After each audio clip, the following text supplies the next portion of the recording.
My name is Jake, and welcome to the 5th episode of Good Timin. As always on this podcast, we're going to be talking all about one of our all-time favorite bands, the Beach Boys. And so for the next 2 episodes of this show, we're going to be talking all about the Beach Boys as a live band and touring act. So we're going to be covering everything from the band's touring history to notable shows and concerts, as well as just what the live band looked and sounded like at different periods throughout their history. So as I mentioned, we're going to be dividing this up into 2 episodes. So today we're going to be focusing on the Beach Boys live band from 1960 to around 1972. And then on the next episode, we're going to pick up from 1972 and go all the way to the present day. So for today's episode, I'm joined by Reilly and Matt. So as always, happy to have you guys here. And I'm looking forward to discussing Beach Boys live shows and concerts with you guys. So I guess to kick things off, Reilly, do you want to talk a little bit about the band's first couple years, kind of their formative years as a live act?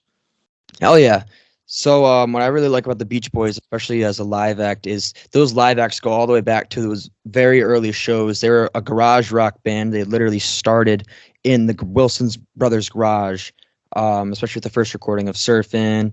And then from that single, they went on to obviously reach mainstream success.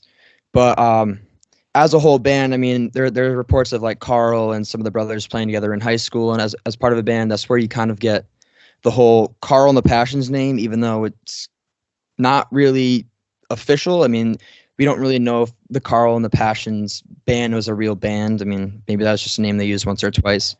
But from then on, I mean, the Beach Boys started getting higher and higher in success. But what I really love about this early period is the garage rock sound of the band. You just have a couple of guys on guitar. Brian even learned bass, and he started playing bass, and you just have Mike on vocals. Every once in a while, Mike would go in as a sax player, but Mike's not the greatest sax player in the world.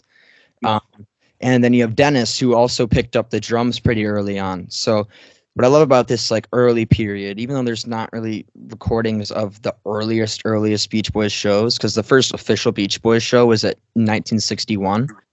Mm-hmm. But what I love about it is the garage rock feel. Like it's so primitive and almost proto-punk in a sense of just the sound. I mean, you hear it a lot on their first record, even though a lot of those are novelty songs, is that proto-punk sound of just scratchy guitars and thumping bass lines and just honestly crazy drums from Denny for like the first couple of years. Like you don't really think of Dennis as one of the greatest drummers of all time, but his drumming style is certainly unique, and it's very, like I said, garage rock, proto-punk, and that's something I can really appreciate about this first period.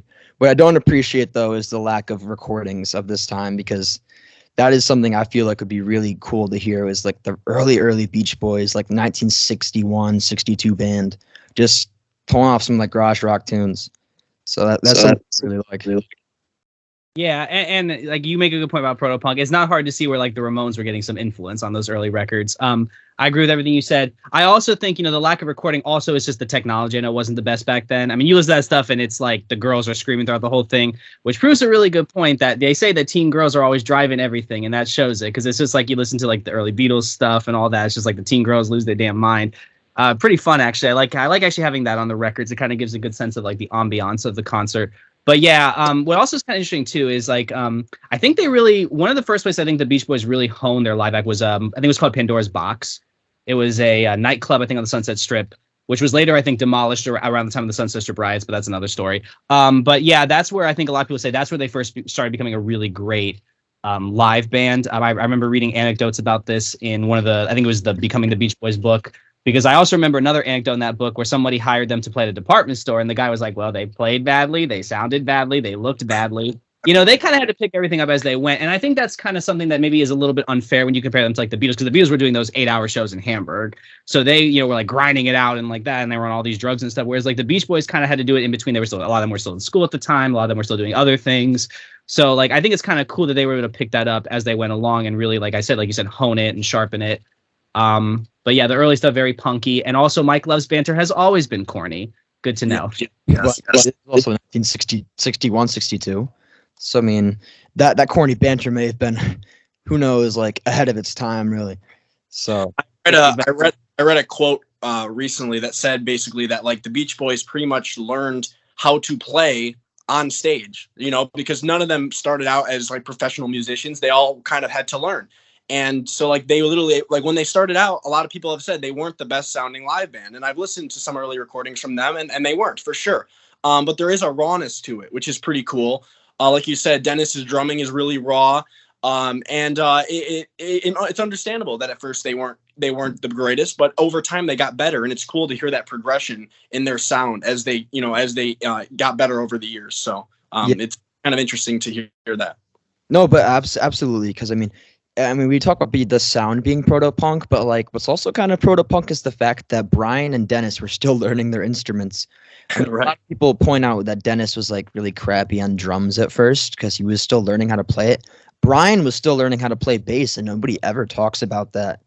And even though I'd say he's pretty damn good at it by like 64, 65, but for a man who based his whole childhood on piano, it's kind of overlooked how Brian just learned bass in like a couple of months. Like that's nuts. Yeah, and I also think like kind of like what also was kind of punk about them was just the fact that they were like writing and playing everything themselves on those early records. I know a big thing with punk is like the do-it-yourself nature, kind of like, you write what you know, and that's what they kind of did. And actually, that's one thing I want to give Height and Dorinda Morgan credit for, was they were the ones who told them first up. I know when Al came with them and they sang, I don't know what they sang, they're like, you guys are great, but you need something that's going to set you apart. And then Dennis, of course, came up with the idea to write the surfing song, and that kind of set it where it is today. And I think that's something that is kind of sorely lacking. We were talking about this before we started recording with like music today. Is like I feel like sometimes when you watch those talent shows, it's not about like, oh, are you really original? It's like, can you just sing all these notes and just do all this? And it's like, that's wonderful for television, but there's a reason people don't go out and buy the records later, because it's like, do I really want to hear you cover songs that I've already heard the original of? Yeah. I really like the I feel like during this time a lot especially the musicianship of them like learning their instruments and stuff kind of goes hand in hand with the surf instrumentals that they would probably be playing though. I mean, you got to really think about it, like that raw energy is kind of what drove those surf instrumentals. Shout out Carl, and I mean David isn't quite in the picture yet. I think at this time he probably was, but definitely Carl as a guitarist was insane around this time. I think this is where he really learned to be a great guitarist, which again, overlooked is the Beach Boys musicianship. Like a lot of people focus on the vocals and the songs, but Carl was a fantastic guitarist. I mean, Brian wasn't the greatest piano player, but I think he's pretty damn good. I know Hector wasn't a big fan of that, but some don't also need to be the best. You just need to get by for your sound, which I think that's what everybody in this band was able to do. Like Dennis may have not been the technically best drummer, but it worked for the Beach Boys sound. Not everybody has to be Neil Peart. Yeah. I think he got pretty good though by the end of Dennis's life. I think he's actually a pretty damn good drummer. Early years, like I can say, yeah, he's not the greatest. He just kind of fills in. But I think by like 76, I think he's pretty good. Well, it's Ringo's a great drummer, but it's not super flashy. Yeah. Right, but he does what he needs to do, No, but with Dennis later on, like in the late 70s, he became like really like a heavy hitter on the drums, where like he drummed with so much power, and it really adds a lot to like if you listen to some live recordings from around that time, which we'll get to that next episode. But like he sounds really good, so definitely, I think people definitely don't give him enough credit for sure on drums. He's definitely a solid drummer. So yeah, I think that's something we should look for is, especially going down the timeline, how are they as musicians, and performers, not just like guys in the studio, guys making albums. Because a lot of people forget about that part of the band, is how good they were as musicians.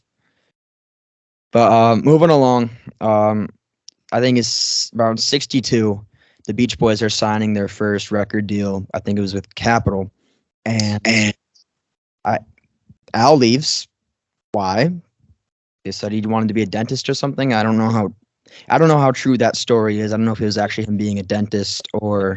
So I read a little about that, and it sounds like that's like the common told story. But from what I've heard, or it might have been Al that said it, like really what it really was, the reason he left was he wasn't confident enough in the band succeeding. Like he still was kind of into like the folk stuff, like the Kingston Trio type music, and he just felt like this isn't for me, and I don't know if this band is going to be long lasting, So that's what I've heard. It sounds like he didn't actually even go to do anything involving dental school until like 64. So yeah.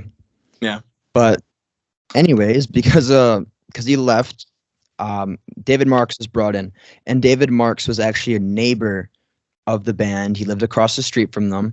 He took guitar lessons with Carl, so David Marks was pretty decent guitarist. I don't think he was on Carl's level quite yet. Eventually, I'll probably drop that in that he was an insanely good guitarist by the end of it. But at this point, he's brought in to fill out rhythm guitar. Again, Brian playing bass, sometimes piano on stage. Mike just doing lead vocals and occasionally sax. He sucked at it though, so the good thing they dropped it from the act. Dennis on drums, and yeah, that's the band. At the current moment, we have Mike, Brian, David, Carl, and Dennis as the formative live band for the time being. So around this time, Surfin' Safari was released and Surfin' USA released, and the band is starting to get that really big success. And with that success, you kind of have Murray taking over, not just in the studio and as their manager, but also as a live manager too. And he would like micromanage the shit out of them. He said, no girls, no swearing. He would fine them, which I think is kind of ridiculous. But I mean, man wanted to get that money. So at this point, I mean, the more they're touring, though, the more power Murray really takes over the band. And that's something that is reflected in the studio, too. So that's kind of where we are right now. What do you guys think about the band at this time? Yeah. Live act.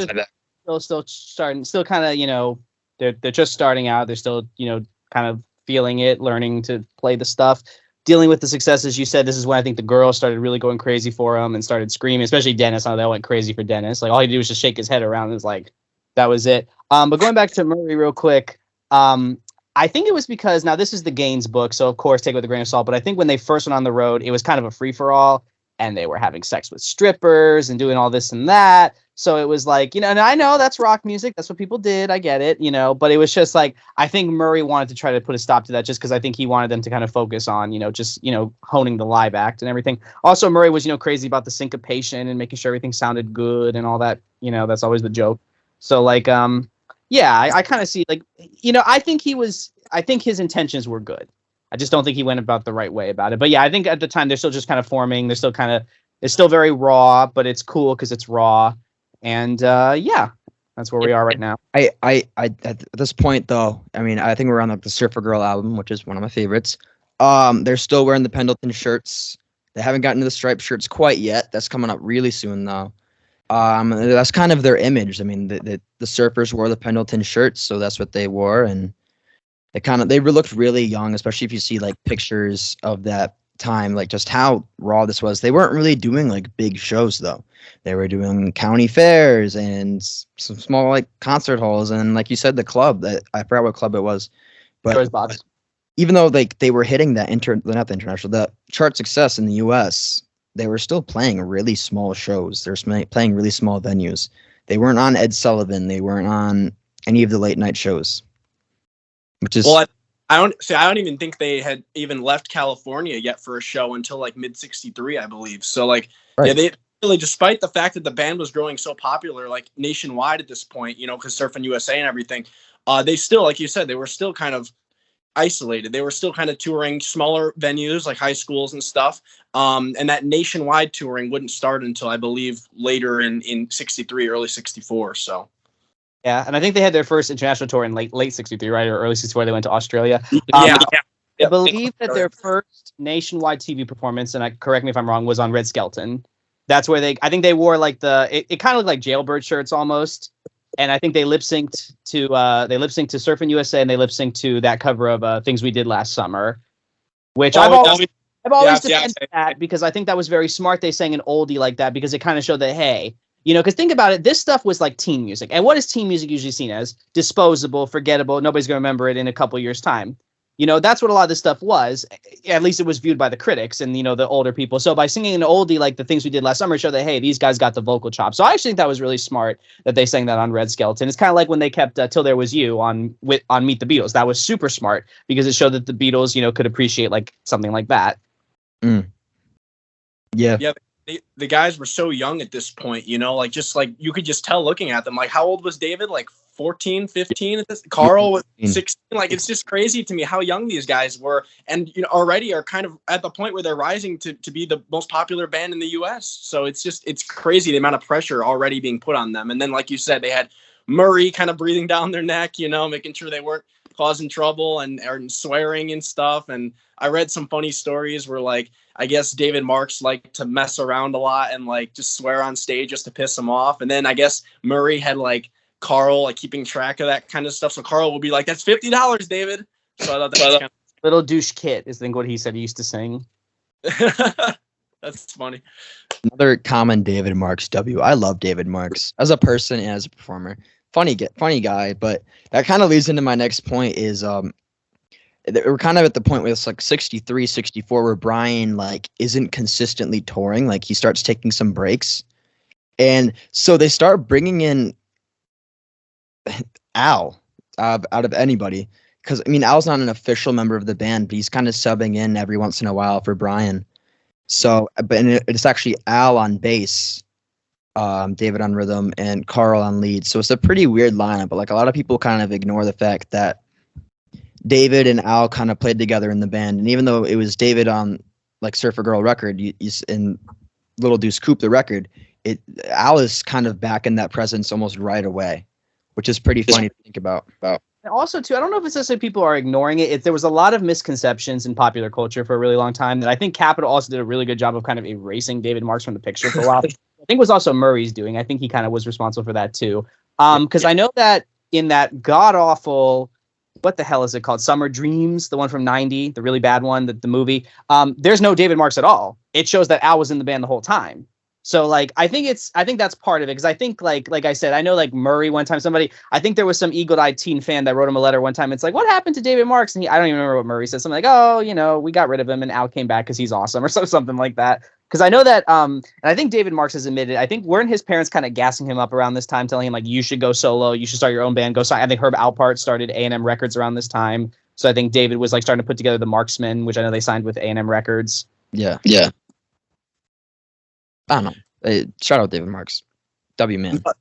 No, the story of I know we're gonna get to this here, but the story of David leaving is kind of interesting, because I guess this was I guess they were in the car together, like traveling. Back then they would drive long distances to get to their next date and stuff. And I think they were driving. I think it was like New York or something. And I guess they got into it. Murray was with them. And I guess they got into like a big argument in the car, and Murray was scolding him the whole car ride. And I guess David just said something like, he was like, "I'm quitting the group." And nobody took him seriously. They were like, "Oh, he wouldn't do that. Like the band is getting so big right now. He wouldn't just leave." And I'm pretty sure a few months later he was gone. So it's really interesting how that's how it happened. So David win. Since he signed the 5-year deal with contract, he still got royalties for another 5 years, because Murray hadn't gotten savvy yet with reading the contracts. Al actually over out of it because he had to sign, I think, a revised contract that he didn't get as many royalties. Yeah. It's kind of nuts to think about, though, that David Marks is like 14 and he's like barely home. He's on the road like all the time, and he just has to deal with Murray on his spine all the fucking time. Like this guy is like on his back. He's 14. It's crazy to think about like how young a lot of these guys are. Even Dennis was like what, 17, 18? Yeah. 18, yeah. I mean, yeah, it's and then of course that's a whole nother topic, but then there's the whole debate of like, should you let your kids go into show business this young? Because you kind of see, unfortunately, the industry is full of some pretty gross people, but that's another discussion for another day. Honestly, like Murray wasn't great, but I think dealing with Murray would be a lot better than dealing with some really, really scumbag people that are in Hollywood. That's true. So I have to look at the time where it was. I mean, I feel like there's a lot of the scumbags in Hollywood around this time, but Arthur I feel Freed, that wasn't like a music producer or a movie producer that exposed himself to a 13 or 14-year-old Shirley Temple. So that's totally fair. The difference, Murray was never trying to take advantage of the band. Murray genuinely cared about the band. They were like, the band was like his baby, he wanted the band to succeed, and he was going to do everything he could to make them succeed, whether that was reaching out to stations and, making deals with people. And he would do whatever it took to help the band grow in popularity. So he definitely cared about the band. It's just some of the ways and practices that he did were a little, but. Yeah, it's really easy to paint him as the villain when it's kind of a lot more black and white, or not a lot less black and white than that. Yeah. So it's really easy to paint him as a villain, but I guess that's a really good segue to say that David Marks got out of the band around 1964, and so Brian comes back in a bit more, and you just have the classic Beach Boys lineup: Mike, Brian, Carr, Al, and Dennis. Mike on vocals, Dennis on drums, Brian on bass and piano, Carl on lead, and Al Jardine on rhythm guitar. Messed up there. But and that's kind of where you have the classic band, and they're starting to play those bigger shows, and this is a good time to really highlight that show in Sacramento of 1964. I know in '64 the live album came out. I think it's the Beach Boys concert album, and that's not really much of a concert album. They rip a lot of recordings from those live shows in Sacramento, but there's a lot of studio overdubs and then like all sorts of like overlays and crap on there. It's not really a real concert album. But and I'm kind of shocked they didn't just take the Sacramento show almost word for word, because I listened to that album earlier today and I think it rips. It's really cool. The second show I believe is where you kind of have like some faulty vocals, but I think the first show was pretty damn good. What do you guys think? Pretty ripping, pretty rocking. As far as why they overdubbed it, Brian's perfectionism is something I could think of. It probably wasn't sweet enough for what he wanted. Yeah, no, it sounds really good. Definitely though, you could tell that it's what fails it is just, and this is not their fault, of course, just the primitive of like live recording technology at the time, because there's a lot of screaming all over the place, which is fine for me because I like the ambience. But I could definitely see some people putting that on and being like, I don't want to listen to this. I just want to listen to the band live, you know. But it kind of is cool because it kind of gives you a nice audio aid of like kind of like what it was like to go to a Beach Boys concert at that time. Then of course, if you watch the Lost concert, excuse me, I can't talk today. That's a really good visual aid. I think that's from shot around the same time. And they started doing a lot more bigger stuff. They did Sullivan around this time. They did American Bandstand, which everybody lip synced on American Bandstand. And then they did a Tammy Show, which is fucking awesome. Tammy Show is awesome. Yeah. Yeah, that album is interesting too. Like you said, it kind of shows you like what it was like to go to a Beach Boys concert at that time, because you got a lot of cover songs on that album. You got Little Pasadena, Long Texan, Monster Mash, Papa Umama, which was obviously on Party as well. But it's interesting how many cover songs are on there, you know. But no, it's an interesting album. It's not a favorite of mine by any means, like you said. The audience is very loud on it, so it's kind of hard to hear the band at times. And like you said, a lot of overdubbing was done, like post-recording work. But I think a lot of bands were kind of doing that around the time with live albums. You know, I mean, even in like the '70s, bands were doing that kind of stuff. I think like I read like on like Wings Over America, which was a real popular live album in the '70s, they were re-recording backing vocals on some of those tracks. So it was a usual thing to do. So I don't really hold that against them. Yeah, I just said rock bands did that. It was, sorry, you can go ahead. Oh no, I was just saying, not my favorite live album by any means, though. I think that's a rock band. In rock bands, they like to sweeten things up. I think if you were like Judy Garland, she had a really big one called Judy Carnegie, that's like all live. They didn't overdub anything. You can even hear times where she's like the mic like even gets hit against. Like I think with those kind of singers, they usually didn't like sweeten anything. But yeah, I think with rock bands, it was very common to like go in and sweeten it in the studio. Yeah, I mean, I kind of expected like the overdubs. I feel like the overdubs on the Beach Boys concert album is a lot more overbearing, and it kind of takes away from like the live feel, because it feels so like manufactured and less like truly live. I mean, I do expect like some overdubs, but like they're really easy to spot like where they are, especially on songs like "I Get Around," which is personal favorite. I could just tell that they're like overdubbing, and I just don't really appreciate that. But it still sounds good. I don't like where like the fans clapping like really like that's you're adding the clapping in after in production. Like just use the real screams, because those are loud enough. But I mean, shout out a lot of those covers. I mean, I know it's on the Beach Boys concert album, but Long Tall Texan is pretty cool. I really liked a lot of the surf instrumentals. So like, Let's Go Trippin'. I love how Mike gets the crowd going. He's like, let's go trippin'. And then they go, ding, ding, ding, ding. Like, I thought that was pretty cool. So that, I mean, I'm a fan of surf instrumentals. So I really like that they played a lot of those live, even in '64 when there's a lot less focus on that surf stuff and a lot more pushing of the cars and just regular like songs about girls. So I do appreciate them keeping that in there. What was I going to say? Oh, I read that on The Wanderer, which Dennis sings lead on. Brian's on drums, which is kind of fun. Again, you kind of see that like they're like they know their instruments, even though like Brian's probably not the best drummer or the first person you want on drums.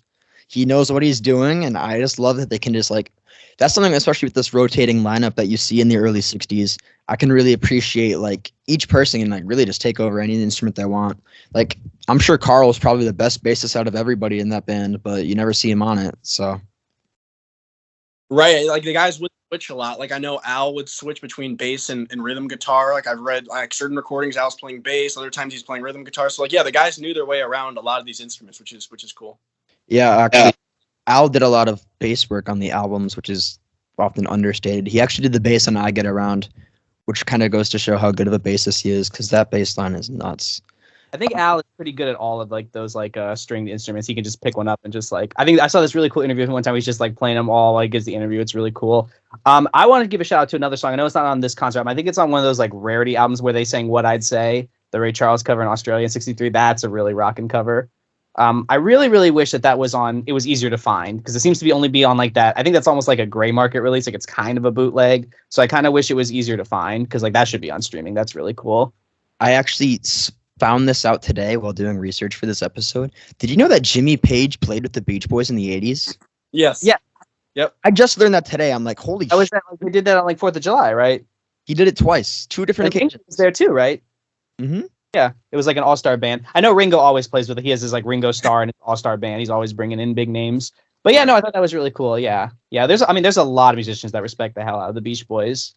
I'm a big fan of Jimmy Page's guitar work, and I just like, holy shit, dude. And it was on Fun. So I mean, it kind of relates to what we're talking about right now. But it wasn't as bad as Phil Collins during that Zeppelin reunion at Live Aid, right? What? Oh yeah, Have you ever seen Live Aid Zeppelin reunion with Phil Collins on drums? Yeah. Yeah, that was a controversy. Right. Weren't they pissed at him? They were mad at Phil. They blamed it on him, but I think it was also Jimmy Page got like an untuned guitar. Robert Plant blew his voice out because he had been doing a bunch of shows. And then Phil Collins had flown all the way from London to do it in Philly because they did it in Philly. It was just a whole disaster. Yeah. It's so bad that Jimmy Page literally told, when they put the DVD out, he told Bob Geldof to take it out. So you can't find the official DVD. Who did good at Live Aid? The Beach Boys. The Beach Boys, and also, of course, Queen is great. And David Bowie was awesome, too, when he did Heroes. Ooh, I think The Who did a pretty good job at Live Aid. A lot of people like knock them for that performance, but I thought they did pretty good. I mean, let's be honest. The only one that people always talk about is Queen. Let's just be honest. That's the one that people are always talking about. And it's good, but it's a little, yeah. All right. Let's get back on to the Beach Boys. So, I mean, we were talking about that rotating lineup. After a while, I mean, Brian just has like a complete mental breakdown. I think it was on an airplane. Yeah. And I think Al was right there next to him. He's like, Brian, what the hell? So Brian leaves the live band permanently, or at least for the time being. He'll come back every once in a while for a couple of shows. But for the most part, Brian leaves the live band in 64, right before 65. And who else to replace him except for Glenn Campbell, which I think is absolutely nuts. I haven't found any recordings online, but I haven't really searched for any of Glenn Campbell playing with the band. But holy shit, dude. I didn't know Glenn Campbell played with the band until about like 2 years ago. So I was like, oh my God. Right before his flipper took off. He was mainly a session guy at the time, right? Yeah, he's a session guy. He was actually part of the Wrecking Crew. Yeah, and he's on multiple Beach Boys albums. Besides, like I know people know that he's on Pet Sounds, but he's on some other albums too. He's on, I think, All Summer Long and a couple others. So yeah, so I thought Glenn Campbell was a pretty cool addition to the band. He's also a fantastic singer. I don't know if he was singing Brian's parts or not. I believe Al was actually singing a lot of Brian's parts for him, and to kind of do it, like I said, a lot of switching around at the live band. But Glenn Campbell unfortunately doesn't stay, but he does get a song from Brian, "Guess I'm Dumb," which I think is really fucking cool song. I just wish they added that to either Today or Summer Days, but no. Should have been a hit, wasn't a hit. But they had a guy who was a big he's around the surf scene, named Bruce Johnson, to help find a new replacement for a while. They're like, Bruce, can you find us a guy? And then Bruce couldn't find anybody. So this is how Bruce Johnson gets entered into the band. Yep. And I have a lot of thoughts on Bruce Johnson as a member itself, but I think he did a really good job fitting in around this time. He kind of filled the role on the live scene as the bass player. He could sing a lot of Brian's parts. He was a very excellent singer. And then he starts slowly entering into a lot of those studio recordings. You hear him on California Girls, and you also see him on God Only Knows and Pet Sounds. And kind of after a while, he's just entered as a permanent member of the band. So that's where we are right now. Yeah, and I think I'll just talk briefly on Bruce Johnston. I think he still had a contract with Columbia as with Bruce and Terry, so that's why he couldn't appear on any of the covers until I think it ended. It ended in '67. He's on the back of Wild Honey. But yeah, Bruce. One thing I also love about Bruce is Bruce was one of the first that really encouraged Dennis. I know him and Dennis had a really close friendship, and he was the one that kind of showed him piano, if I'm not mistaken, right? Which I think is pretty cool. Glenn Campbell is cool too. I don't think Glenn Campbell ever really fit in with the group though. That's the only thing. Like he was kind of like just like, like, gotta get somebody fast. Let's get Glenn Campbell. So like, I'm sure like it's cool that he was there, but also obviously went on to do great things and with his career. And one last thing I want to say is that I think they say that Carl actually took Brian quitting the band the best. I think I remember reading, like, I don't know if it was Carl was talking about, but he was the one that kind of like, he was like, I think Brian was right about that. Carl was like the rock. Like, I know Mike and Dennis then got really like emotional, crazy about it. And then Carl was just like, he just kind of was cool and collected. And I think this was around the time that Carl started basically kind of becoming the leader of the live band, correct? Yeah, well, that kind of happened a little bit later on, but if you're like looking for like a de facto leader of the live band, this was kind of Carl's time. This is definitely when it started. I mean, that kind of happened more around like '67, where you kind of get past Pet Sounds and the whole Smile fiasco is when Carl really started taking that live band role seriously. But he was kind of like the live de facto leader at this time. A couple of things I just wanted to mention real quick. So, yeah, like what you were saying with Glenn Campbell, he never really, I don't think it intended to be like a long member of the band. I think it was kind of just like a thing for him to do for a bit. He said, yeah, sure, I'll do this, but like, I'm not going to hang around forever. He wanted to do his own thing solo. And then obviously he did that and had a really successful career.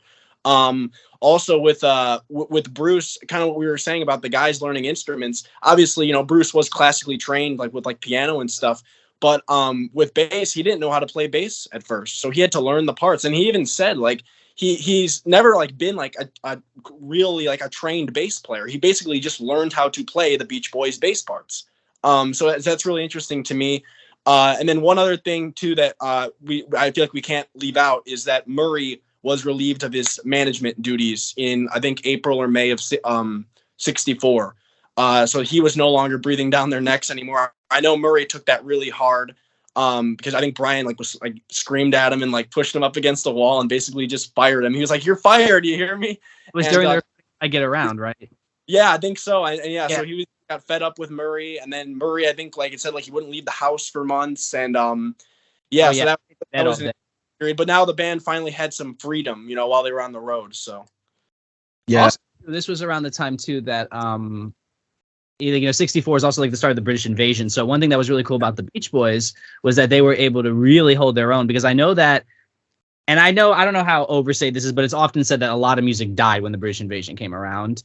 But the Beach Boys, they were able to hold their own and actually had their bigger success. I know I Get Around was their biggest hit at that point in time. They were able to, get a number one hit, which I know that's, speaking of Murray, Murray was forever pissed that Brian gave away, what was it?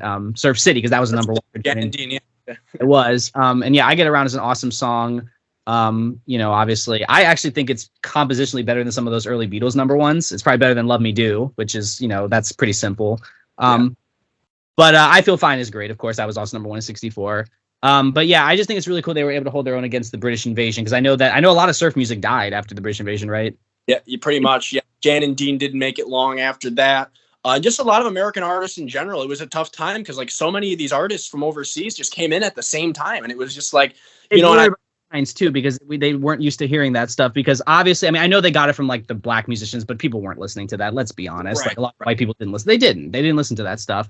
So, but then of course you had like the Supremes, of course, blew up around this time. Obviously, they had a lot of success. Yeah, most number ones in the '60s, other than the Beatles, if I'm not mistaken. Yeah, I think you're right. Reilly, being the big fan of I Get Around that you are, like you have to wonder, like, when Murray was like criticizing Brian in the studio while they're doing this song, you have to wonder, like, what is Murray's problem with this? Like, like I get that Murray was kind of out of touch with like some music at that time. Murray didn't really care about rock and roll. Murray wanted to do more, like, I know he was more into like the old fashioned groups and stuff, but like you have to wonder, like, what is this guy going on about with that song? Like that song is so good, and the fact that he's questioning Brian, and Brian's already a sensitive guy, and so he doesn't need to hear that crap, and it's like it's crazy. Well, to me, he's a genius too, Murray. Right. In the recording of Help Me Rhonda, he like showed up drunk and came up with that. He's a genius too, Yeah. Yeah, but I yeah, I mean overall, I mean Murray's leaving the band was like the most beneficial thing that could have happened to them around this time. Without it, we probably wouldn't have gotten Pet Sounds, or even today, or anything that came after. So I mean, obviously a big W in the Beach Boys column. I'm kind of surprised Murray wasn't a fan of Pet Sounds, though. Like that has a lot of like orchestration to it. I'm surprised he doesn't like it. I thought I did read a, sorry. Oh no, I was gonna say I thought I did read a quote where he did kind of compliment it. Like I think he did say something like more critical of it too. But I think I did read a quote, maybe like a few years after the fact, like 1971, 72 or something, where he said something like, "Yeah, Brian like did some really complex music on that album." He was talking about it in a positive way, but I'm sure he said something critical too. After the fact, though. Right. That was kind of off topic. Can I say something really stupid when Phil Spector called Good Vibrations an edit record? What the fuck does that even mean? I think Phil Spector was just jealous that Brian like kind of improved everything he did. Because the problem with Phil Spector was that he was like this, and it was his style or the highway. And there's a lot of artists that didn't do very good with his style, like Leonard Cohen and the Ramones, you know. And there's some people that even think that he ruined All Things Must Pass. Depends on who you ask, but some people think it was ruined. It just depends on who you ask. Even George Harrison later regretted that production style. But no, going back to what I was saying about Murray. What was I gonna say about Murray? I know he started the surf. What was it? The Sunrays? Was that the name of the group? Yes. Yeah. And then I think it was a friend of Carl's, Rick Henn, I believe. Yeah. Also, too, speaking of opening acts, this was around the time that Desi, Dino, and Billy started opening for them, and of course, Billy Hinchy. Where Carl first met Billy Hinchy, and of course he would marry his sister. And speaking of nepotism, Desi being Desi Arnaz Jr., obviously the son of Lucille Ball and Desi Arnaz, and Dino being Dino Martin, obviously the son of Dean Martin. I know that there was actually Allmusic, I think, wrote a pretty scathing review of them, saying like they really only got as far as they did because of who their parents were, and it was a shame that I can't remember what label was the. Let me see what label they were on. They were saying like there was some artist that was getting the promotion that they did. There was some artists that they were like getting promotion of in favor, like over. Can't remember what. Okay, so they were on Reprise Records, and Allmusic was saying like it wasn't fair that they were getting like I think it was the Kinks or whoever it was around that time. Like they were getting more promotion than them, and it wasn't fair, but they just got it because of who their parents were. I never really listened to their stuff, so I can't comment on that. But I think Billy Hinchy's a great musician. Obviously, this is around the time that Carl met him, so that's pretty cool. He's an amazing musician. Well, he wasn't Nepo Baby. Like the other two were Nepo Babies. They were, you know. I think Nepo Babies is a bit different in the 60s compared to now, because I mean in the 60s they didn't really hide it too much. No, like Liza Minnelli, you're right. She was performing with her mom. Or like the entirety of the Jackson 5. Well, are the Jackson 5 really Nepo Babies though? I mean, they were just brothers. I think. Well, wasn't their dad like a famous producer? No. Oh, no, then he worked at a mill in Gary, Indiana. No, they grew up. Have you ever seen the Jackson? You gotta watch the Jackson miniseries. They were dirt poor. They grew up in like a house with like rats and stuff. Oh yeah, edit that out. I was confusing them for somebody else. I feel like the other Joe Jackson. I might be Musician. No, yeah, there's another one named Joe Jackson. No, but yeah, you're right. And speaking of Liza Minnelli, of course, Desi Arnaz Jr. later dated her too, so that was pretty interesting. So at least I think back then it was a lot less hidden. It was kind of more up front. Nowadays you see like a lot of indie bands. I mean, I'm a big fan of the Strokes, but Nepo Baby, huge Nepo Baby. Julian Casablancas. Yeah. Yeah, no. Or like, no, I know you're right. Well, that's whatever. I mean, it is what it is. I'm just saying, though, like, I just wanted to point that out because obviously they were opening for them at this time. And of course, Billy Hinchy would become an integral member of the live band and nearly became a member himself in the late 60s, early 70s. Yep. We'll get to that. All right. So, I mean, this is kind of like an end of an era of the era for like the surf and like California music for the band.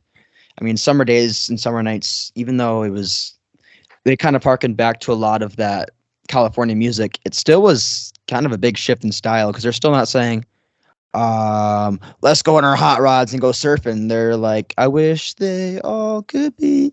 Like they're talking about a lot more different things. Even though California Girls is called California Girls, it's still a drastic leap in what they're really talking about. I mean, they're talking about hooking up with girls all over the world, but production-wise, too, it is otherworldly. Like that intro, I think Brian has said that intro for him is like one of the best pieces of music he ever wrote. I love. I think that was one of the first pieces he did after, was it LSD? Yep. Yeah, because I think the first song he wrote after Pot was She Knows Me Too Well. I think you're right. So we're like getting that shift in style, And as a live band, it's kind of hard to stick to that like surf and California identity, especially once they get to Pet Sounds. Mm-hmm. Or you're also getting more complex music. How are you going to perform this live? And that's when at least a couple of years, they kind of get to the point where they need to add in more live members. So down the road, 68, 69 is when they add new members, but when they're still that 5-piece live band, how are they going to play songs like Wouldn't It Be Nice or anything off Pet Sounds, really? It gets really tough. But you kind of see some of that in the 65 live show, Chicago. I don't know if you guys listened to that one too. Yep. Yeah, I did. Yeah, no, I know you're right, because that's like when they started playing like the songs that had a bit more complex arrangement, and they kind of had to like water it down for like what the band was at the time. Mm-hmm. Yeah, like even like a song like Wendy. That song doesn't sound like it would be watered down. It still sounds like it has a guitar and just like a piano and keys. But if you listen to the live version, it does sound a bit watered down. I still like it. But then you also look at songs like Please Let Me Wonder and like a lot of that Today stuff that came out. It's like, holy crap, like they have to figure out how to play that stuff live. And I think it still kind of shows the musicianship with the band. Yeah. Well, also that stuff is very orchestral too, so it's kind of hard to completely replicate it on stage unless you have like all the, stuff. Yeah, like I feel like people that were like critical of them, like reviewers, it's like I don't know what you're expecting, like at that time, like you're not going to replicate that that sound that you get in the studio live, like with how complex the arrangements we're getting, all the instrumentation, you're just not. So you can't go into it thinking that, it's going to sound like that. And I know we're kind of getting into like this period where like they started adding some more outside musicians into the fold. But something I found interesting was, I guess, so like when they were playing in Europe in '67, they went over there for a tour. And they I think they'd gotten some criticism for not having for their sound not replicating the studio sound or not sounding as good. So they brought some extra musicians. They brought like 3 or 4 extra guys with them, some horns and stuff. And I guess the British Musicians Union just rejected them and said, you can't come over here. So then the band had to play without them. And then, of course, the reviewers, the critics were complaining about this band not sounding. And it's like, well, they tried. Like, I don't know what to tell you. They tried to bring some people over to help fill up their sound, and they got rejected. So, yeah, critics sometimes also just want to nitpick. Let's be honest. At the end of the day, it's all about pleasing the fans, and I know the Brits loved them around that time. You just listen to Live in London. That's one thing that's really cool is like when the American artists started rejecting them, Europe came and was like, "Come join us, we love it." That's always really cool. Yeah. I think a lot of times I've noticed that sometimes Europeans will are more appreciative of certain types of music that Americans aren't. I don't know how much you guys listen to like pop, but if you listen to like a lot of Euro pop stuff, a lot of it just never really did well over here because it was just, I think, so like kind of campy and a little bit like too techno-y for like American audiences. So it was very common actually when a lot of artists went over there and recorded that stuff. When they brought the albums back to America, they started to like remove some of those like more heavy Euro dance. So that's what happened with Milli Vanilli, which Milli Vanilli's album was like that. NSYNC's first album was like that. They recorded a lot of Euro pop stuff they got rid of. Kylie Minogue never really got big in America because of that. Same thing with like Robbie Williams. So it's just kind of interesting when you think about it. Yeah, I'm actually kind of shocked you didn't mention this yet. Actually, in '64 is when they brought in the striped shirts. And oh yeah, there's no better word than iconic for the Beach Boys and the striped shirts. Like, I don't know what you guys think of when I think of Beach Boys, but I picture that basically that in concert or a Beach Boys concert photograph of them in the striped shirts and the white pants and the Fender instruments in Olympic white. Like that's an iconic stuff. I think that was huge for the image of the band, especially around that time, compared to the Beatles, who were just wearing these regular suits. Then you have these American guys from California wearing the striped shirts. It's iconic. I think for me, it's an iconic look. It's definitely it definitely is like the first image a lot of people think of when they think of the band. But at the same time, I think it kind of worked against them in the fact that like they kept wearing them for too long.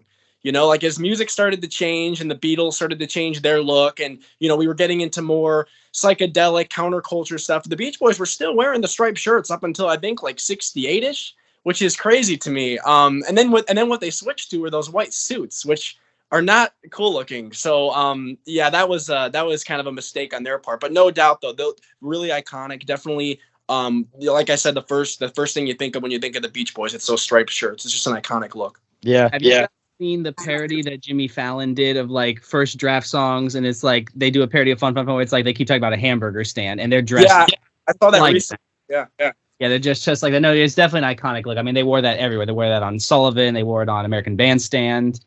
Everywhere. I think they wore it on American Bandstand, right? I haven't seen American Bandstand performance in a while. Well, they wore those for ages, like from like Yeah. like 64, like Jake said, 67, 68. Which is kind of, I was gonna say about American Bandstand real quick. Dick Clark was always a big fan of the group, so I think he was actually one of the biggest advocates for them to get the monument in California, if I'm not mistaken. So yeah, probably. Yeah. Thank you, America's Oldest Teenager. On the back of one of their albums, he's got a little write-up. I forget. And he said like they deserve all the success, which is really cool. Yeah, he said like something where he was like praising the band, like, oh, they're the great American group, So I was like, that's cool. Yeah, Dick Clark had a lot of weight back then because so many teenagers watched American Bandstand. So like a lot of people would watch it and like get recommendations from there. Funny thing though is I think when She Loves You first came out before the Beatles blew up, it didn't do very good on his record rating thing. But hey, look at that later, right? Yeah, there you go. Yeah. As for the striped shirts, though, I'm like I said, I'm a big fan of the Stone Roses from like the Manchester scene, and their bassist Manny wore the striped shirt on one of the live shows, and I just like being a big fan of the Stone Roses, and even though they have a lot of Beatles and like British influence, like the Beach Boys influence is international, and you see him wearing that live on the show with his Rickenbacker bass. I mean, that's really cool. So I just wanted to mention that. But around this time, though, they were doing a lot of live shows. They were going to those bigger venues, like we talked about, Sacramento in '64 and Chicago in '65.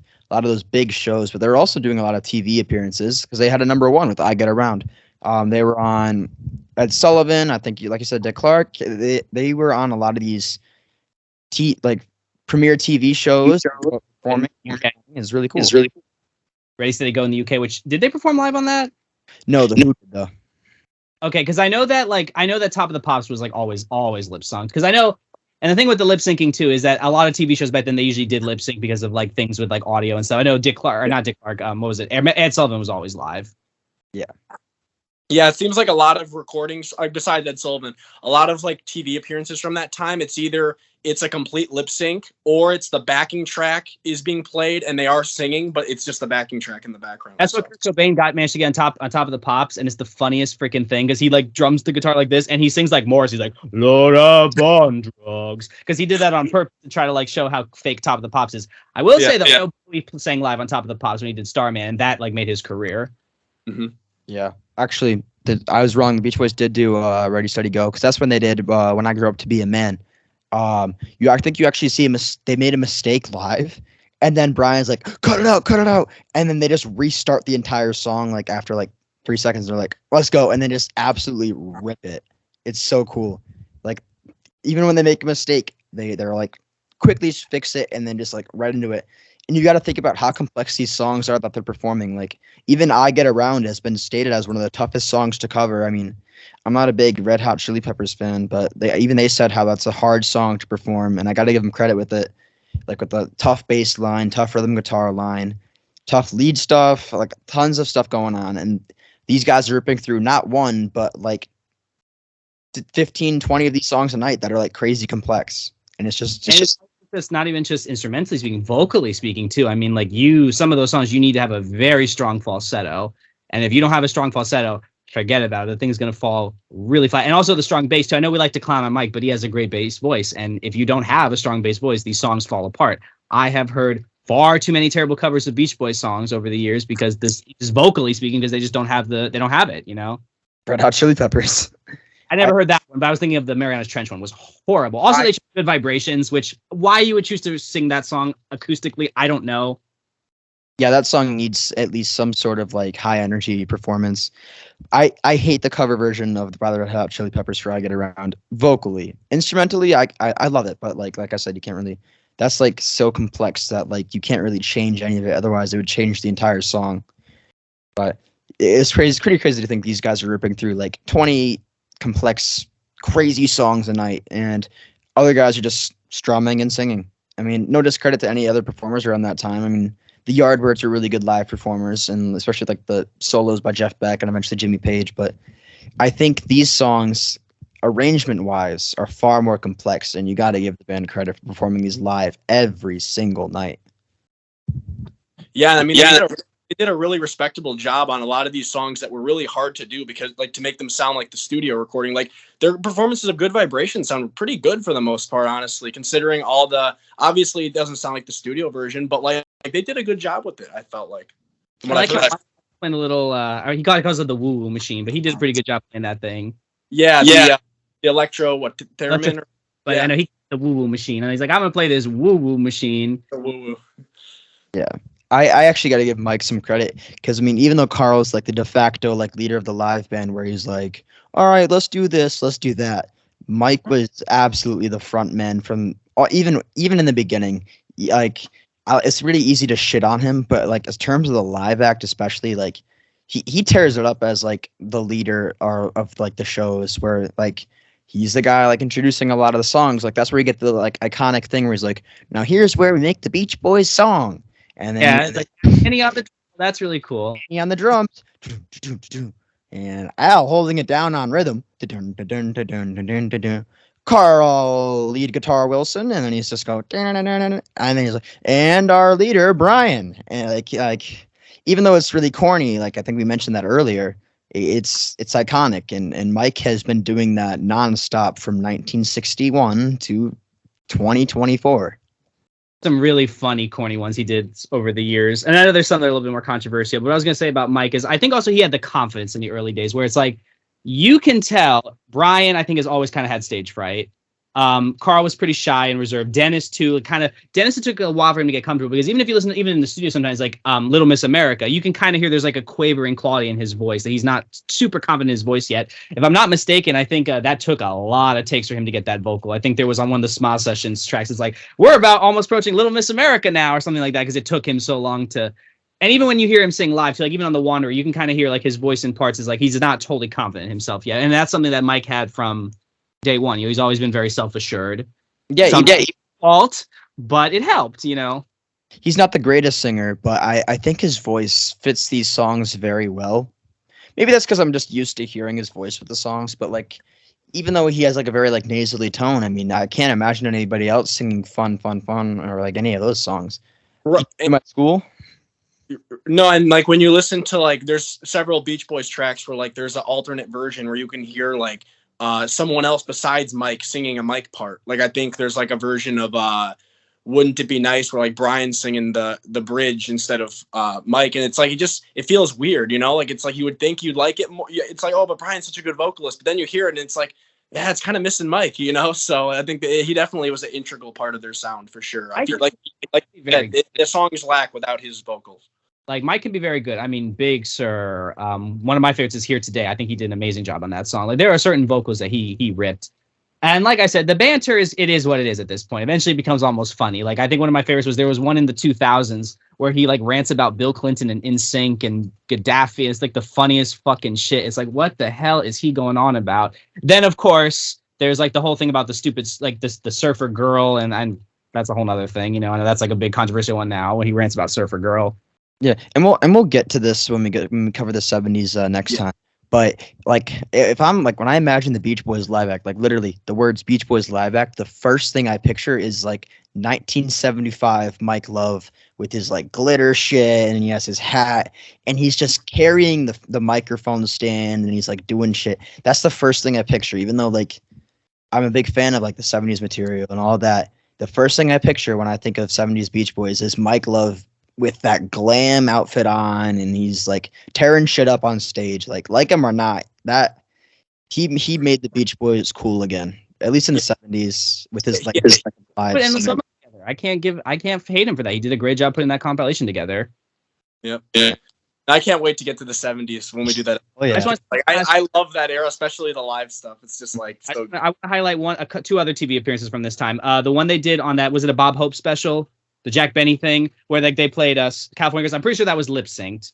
I think back was. Yeah, I think. It is a really cool performance. It's a really awesome performance. And also when they were on Andy Williams and they did Graduation Day acapella, that was really nice too. I like the acapella stuff. I know acapella is controversial, and I get it.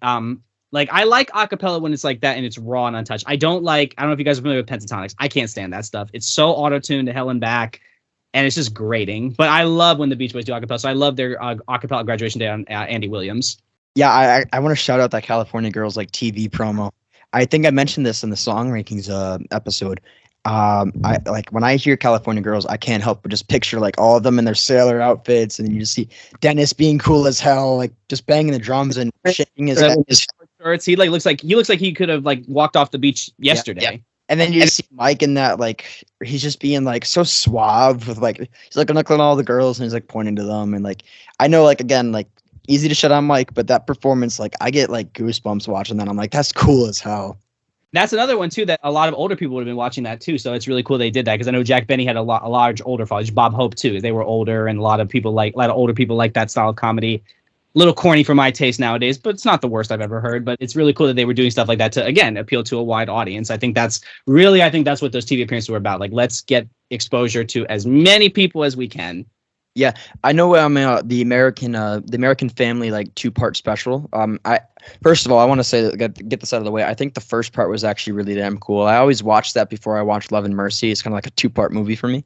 But the second part, I mean, even though the second part's like really inaccurate compared to the first part, they open up with that TV special of them performing the California Girls thing, and it's just like. This time for the band, they were so iconic, and that era, it seems so colorful and like glammy and really cool for the band. So, but unfortunately, after Pet Sounds and after the Smile fiasco, the band takes a huge dip in popularity, especially in the U.S. Yeah, and that's where we kind of get to like the lo-fi era with the band, mm-hmm. and they had like no popularity, especially like after Smiley Smile, and then you get to like Friends. Monterey Pop. Can't forget about Monterey Pop. Not doing that was a big mistake. Yeah, that was a big turning point for sure. Was the Monterey thing, because like, you know, that was one of those things where they had planned it for a while and people knew they were going to be there, you know. And then I've heard multiple stories about why they backed out, but like the one that I feel is maybe the most believable is that Brian just wasn't confident in the band. Like, I think he was worried that they were going to come off as like unhip or square to that crowd, you know, because you see who they were going to be performing with. You know, a lot of those artists were like considered really, you know, hip and cool at that time. And the boys, you know, I mean, I'm not like, obviously, like, people were they still had a lot of fans that appreciated their music, but I don't know if that was the crowd, you know, for them. I've also heard that they say Carl was going to be arrested for draft dodging, so that's why definitely possible too, because that was an issue. I know, like, I think they like the FBI like showed up and just like apprehended him before. Bravo on Carl for doing that, because fuck the Vietnam War. Yeah, no, Carl was open about being completely anti-war. Like, I'm not gonna kill anybody. I have no interest in that whatsoever. I'll do whatever you want me to do, but I will not go to war. So I respect it. A really cool interview, I think in '68, where he was talking about how he was so privileged that he had money to get out of it, because so many people didn't have money to get out of it. But no, I think the other problem with Monterey Pop too is that was basically one of the first big counterculture things, and by them missing that, it was like basically they were seen as unhip and uncool. Not to mention, guess what started being published around the same time? Rolling Stone. I know we like to clown on Rolling Stone now, but at the time it was a very influential publication. And I know Jan Wenner was never a big fan of the Beach Boys. And so he was kind of responsible, I think, too, for kind of making them look uncool in the press. I don't think he was a big fan of them. I could be wrong, but I don't know if he was a big fan of them. I know he was not a big fan of Paul McCartney and Led Zeppelin. But yeah, that was part of the problem. It's like the same thing with the Love and Spoonful. I mean, the Love and Spoonful also had a big decline popularity around that time, because one of their players was Canadian. One of their members was Canadian, and they got arrested for marijuana possession, and they ratted out their drug dealer because he didn't want to get deported. Did a big number on the Love and Spoonful's popularity too. Huge missed opportunity, because you also see like a lot of the acts that became popular because of the Monterey Pop Festival. I mean, the Who were already very popular, but that's like that era for the Who, especially because I can go on and on about the Who. Like, that was right before Tommy, and then they become huge performing like all that, and they're like huge in the U.S. And then next thing you know, Who's Next is one of the best selling albums of the '70s, and then Jimi Hendrix, another huge one, literally lights his guitar on fire. He one-ups Pete Townsend, who smashed his guitar, and then Jimi Hendrix is lighting it on fire. I mean, it is really easy to see the Monterey Pop Festival as this huge rock celebration, but like there were more than just rock artists who performed there, and I feel like Papas were there. Yeah.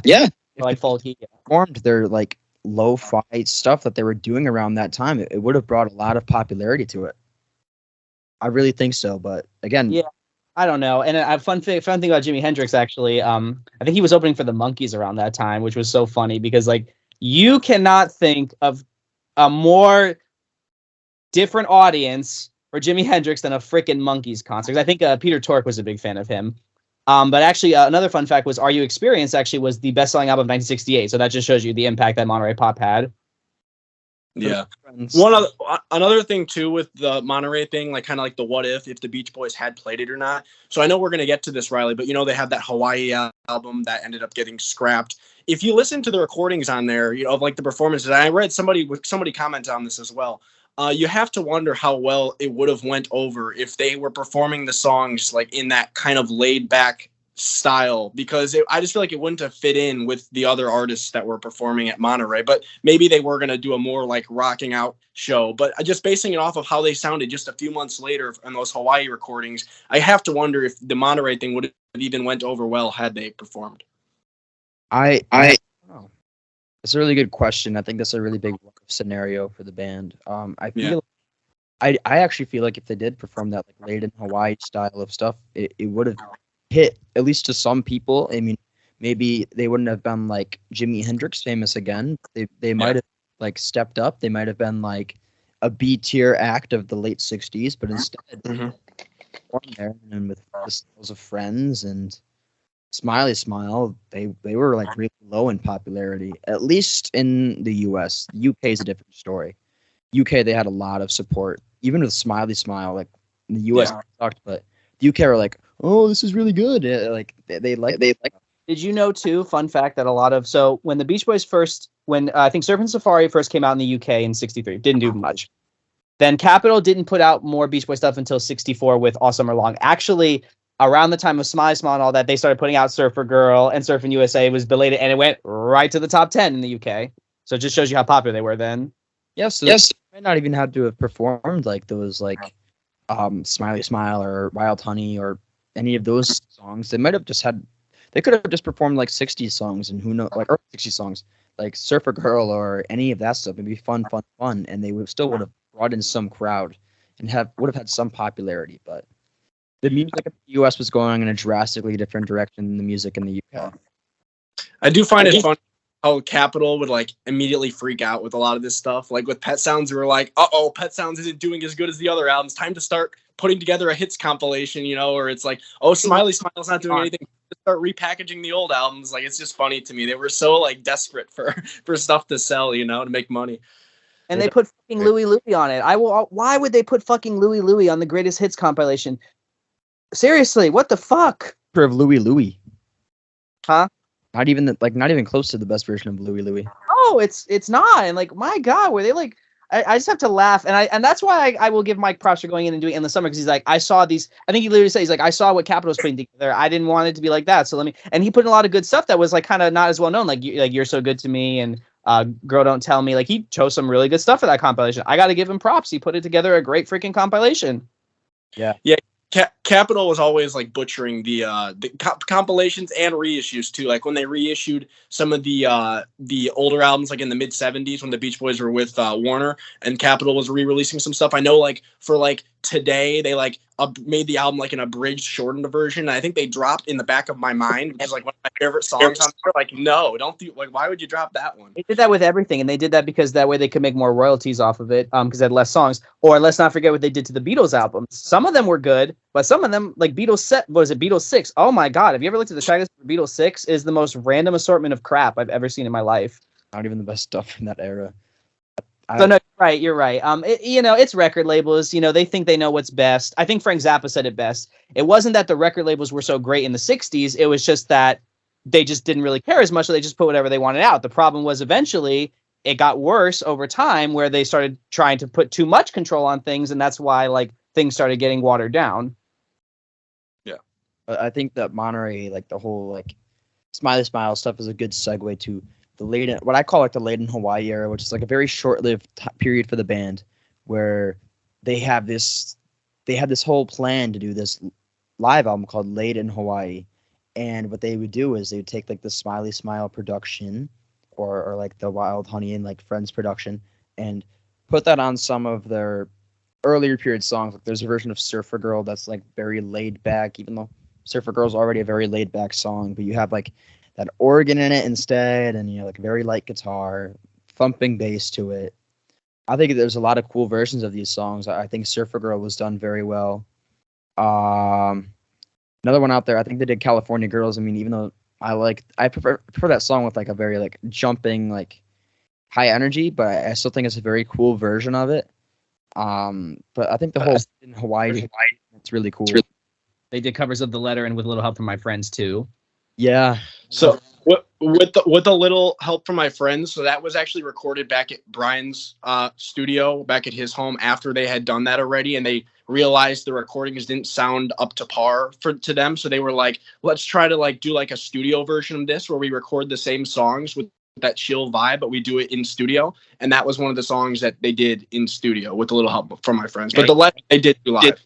Okay, that's my bad because I was just looking at the thing and it just said live on Apple Music, so they did not label that very well. But I was going to say this. This is a great time to bring in that Jack Reilly quote. They blew it because they blew it by not releasing this. They blew it by not releasing a lot of stuff. And what they sometimes did put out was not very good. So it makes you wonder, you know.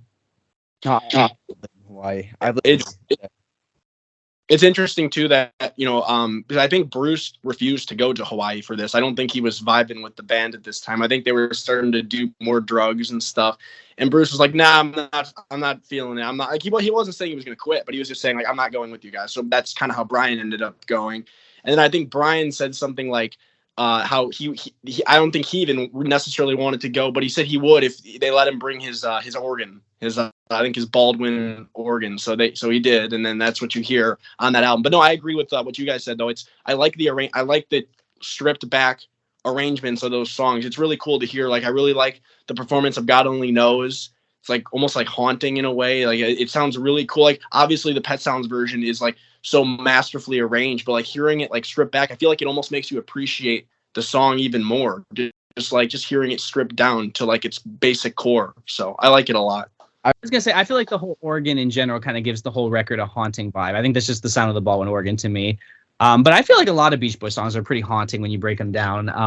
I think it was TV Tropes that said that sometimes you just cry at the sheer beauty of the songs, even if the content isn't necessarily tear-jerking. Right. But yeah, I think it is like, what if they did release this? I mean, I don't know how well it would have done, especially like with how a lot of their stuff was doing. But I mean, who knows? Because Beach Boys Concert from 1964 was their first #1 album, and it was the #1 album for like a couple of weeks too. So it wasn't even just like from initial sales. Who knows? Maybe this would have brought them into some sort of popularity again. And if it's not initial sales, the way the charts worked back then, almost nothing debuted at #1 because they just actually call up record stores. I think the first album, if I'm not mistaken, to debut at #1 was an Elton John album in the mid 70s. Just because of how the charts worked back then. So generally, if a song was #1, if an album was #1, then it was because of continued sales. Yeah, I was saying like it was lasted #1 for like weeks. Oh no. And, Captain Fantastic and the Brown Dirt Cowboy. That was the first album to ever debut at #1 on the 200. Because pre-SoundScan, it was very hard to accurately track record sales. Like I've like Purple Rain, for example, sold apparently like 1.5 million copies in a week. It didn't even debut at #1 because just of how hard it was to track sales back then. Yeah, but I was more just saying like how like it was at #1 like for a pretty serious amount of time. No, I know what you mean. It's kind of like Monkey's Headquarters was #1 for a week, and then Sgt. Pepper's came out and it went right down the charts. Yeah, but it's especially around this time that Carl like especially takes lead of the live band. Like I know we mentioned how like when Brian initially left, like he started like that was like the seed that was planted. This is Carl's band now, at least on the road. Maybe not so much in the studio, but actually even in the studio he's taken over too. Especially around this time, but like especially on the road. Like I think there's like stories out there like if you made a mistake during a live show, Carl would be like, "What the fuck?" Like he would get really pissed off about that kind of thing. And because of Carl, I feel like it's because of Carl, and maybe I'm wrong, that they actually started adding in other members to the live band. I mean, Ron Brown was there for a little bit, but Daryl Dragon was on the keys, and him and Dennis really hit it off, and they started like working together on a lot of songs. Billy Hinchy, like we mentioned, another keys guy. So they're really expanding this live band and is allowing them to have a bigger sound than they had previously.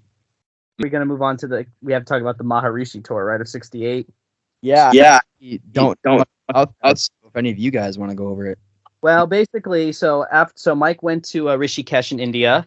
I think how he was first introduced. Let me back up a little bit. I believe he was first introduced to transcendental meditation. There was a UNICEF concert, I think the Beach Boys did in Europe in '67, and he wrote about how like it was like Richard Burton and Elizabeth Taylor were there, and like all these like really big name people. And I believe Dennis had gotten an invite from George Harrison and John Lennon to meet the Maharishi. So he had come into, and they met the Maharishi, and Mike was just entranced. He was just like, "Oh my God, this whole thing is so big and this is so wonderful." And I know he stopped smoking and he stopped all these vices like drinking. And then a little bit later, he was invited to go to Rishikesh in India, and Mike, of course, went. The whole band was invited, but only Mike went. Nobody else really wanted to go, and that's obviously where like a lot of the White Album songs were written for the Beatles. That's where Dear Prudence came from, and Mike decided, because I think this was the Beatles left early. I know Mike stayed almost the whole time to finish. I don't think he actually finished his full like certification for transcendental meditation until the '70s. It's been a while since I've read his book, but this was also when the Beatles went back. They kind of like disowned the Maharishi or whatever, and I think Mike kind of saw it as an opportunity to, hey, no, the Beatles got this guy wrong. Let's do a tour with him. So they did the tour where it was like they toured. I think it was mostly college campuses where it was like a double header. It's like the Beach Boys are going to perform and the Maharishi gives a lecture. Well, the ticket sales were really shit, first of all, because obviously their popularity was crap. And the very few people who did show up to these concerts allegedly were like leaving because they just didn't want to hear a fucking lecture. I don't remember if the Maharishi went first or if the Beach Boys went first, but they just were tired. They didn't want to be lectured to. So it was a complete and utter disaster. And the tour got scrapped after only a few dates. And I think they lost a shit ton of money on it. Sounds about right. Yeah, I mean, it's one of those things where like I get kind of what Mike was trying to do. Like he thought it was like a cool thing, something that maybe people would view them, because again, like before the whole, obviously the Beatles ended up kind of getting fed up with the Maharishi and left. But before that, he had a lot of respect because like people knew like these bands were hanging out with him and he had like some credibility. But then obviously he had that kind of falling out with the Beatles. And then from that point on, like now people didn't care as much. So yeah, now Mike's doing this tour with this guy. And like you said, it's like the crowd that the Beach Boys were attracting at the time, you still had a lot of people that wanted to hear the old hits, I'm sure. And like, that's not the crowd that is going to, vibe with the Maharishi giving a half hour or 40-minute, however long it was, lecture, So, and I've heard people would like throw stuff and, and like heckle him and stuff. And I think I read one show, like Mike went up there and said like, hey, like you guys might not remember much, but if you listen, like you'll remember the Maharishi's lecture. Like, okay, Mike. But yeah, it was I think for sure. I wouldn't want to go to that.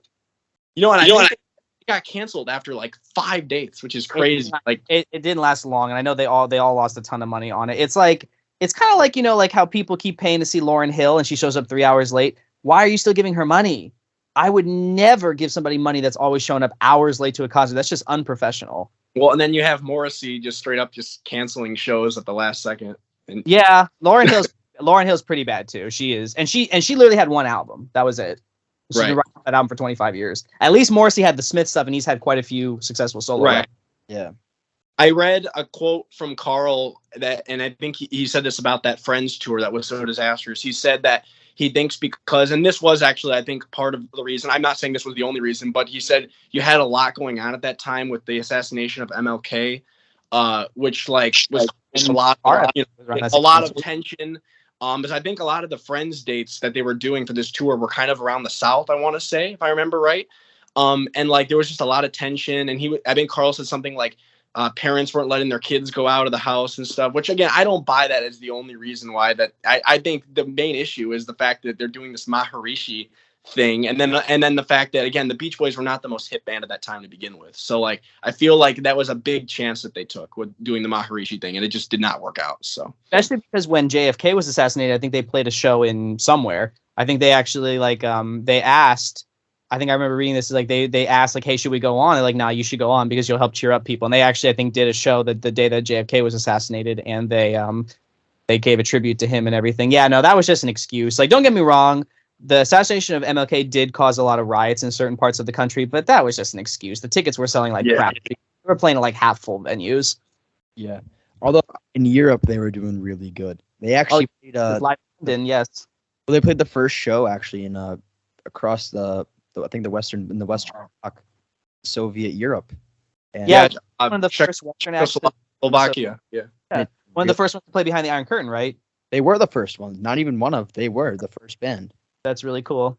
And in the UK, they were actually doing insanely good. Like Friends, I think, was really big in the UK. I don't know if it was like top of the charts. Again, was number one.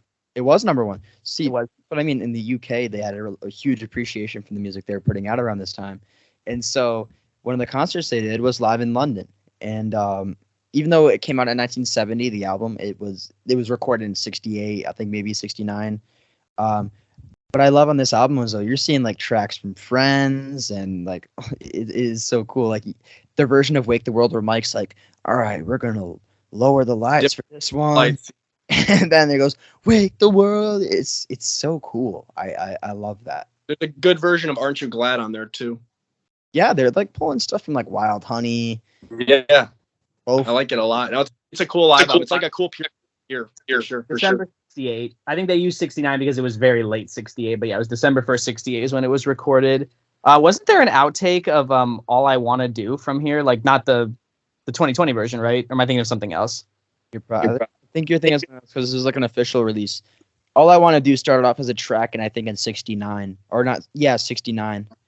So yeah, I couldn't remember because I'm on the Wikipedia page right here and I don't see it, but I just remember there's a live version of All I Want to Do that I know y'all aren't crazy for it, but I actually think that's a really cool version because it's super just like they just go hard on it. Mike just goes to town on it. All I Want to Do. Yeah, I was gonna say All I Want to Do. Yeah, not all. I'm sorry. All I Want to Do. The one where Dennis fucks the stripper at the end. Yes. Yeah. That's how I'll refer to that song from now on. That's What? the one where Dennis. He does. I mean, No, I know. Is the one that fucks the stripper.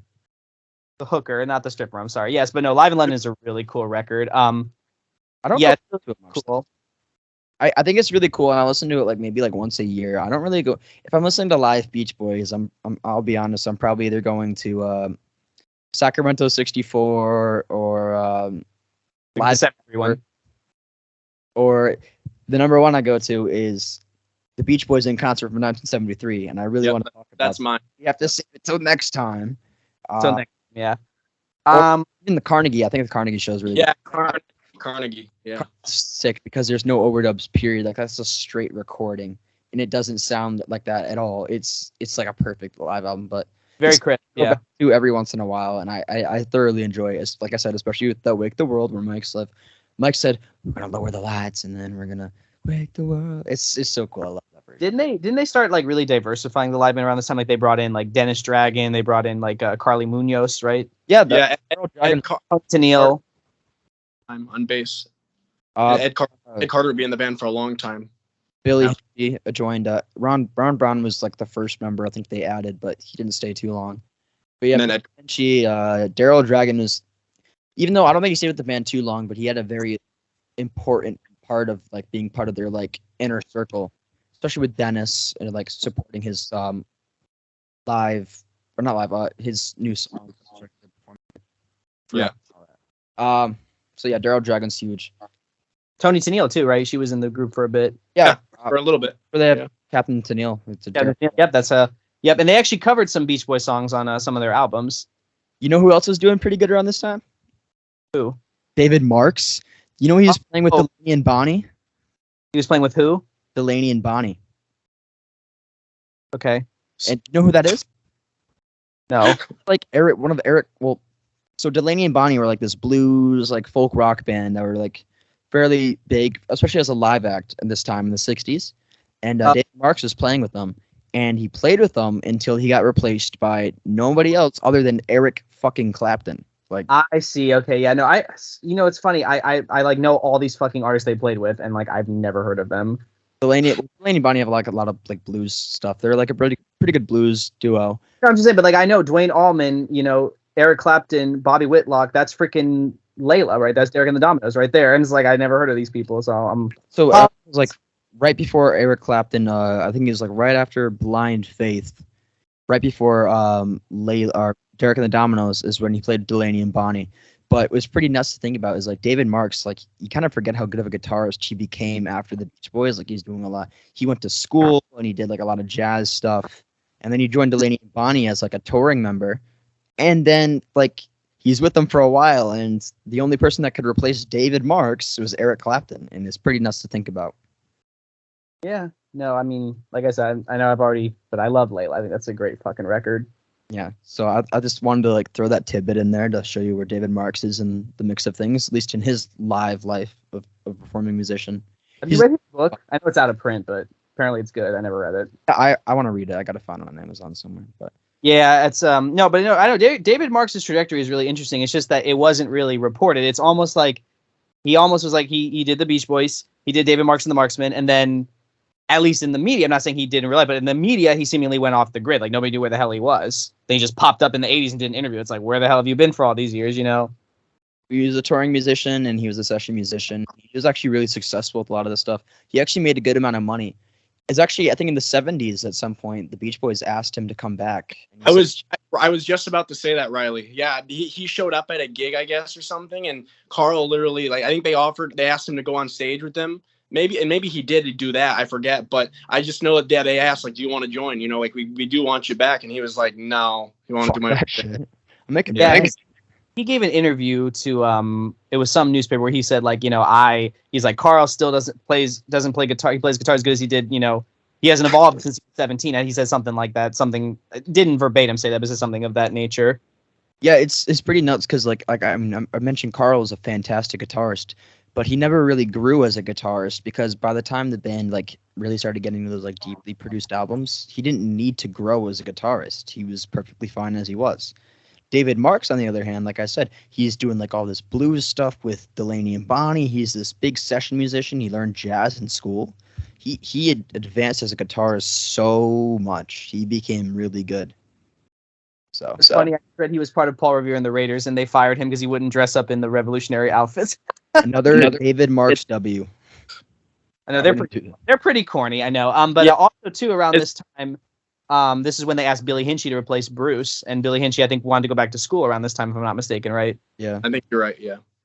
Yeah. So like actually around this time, it's 69. Carl runs into a group in South Africa called the Flame. Yep.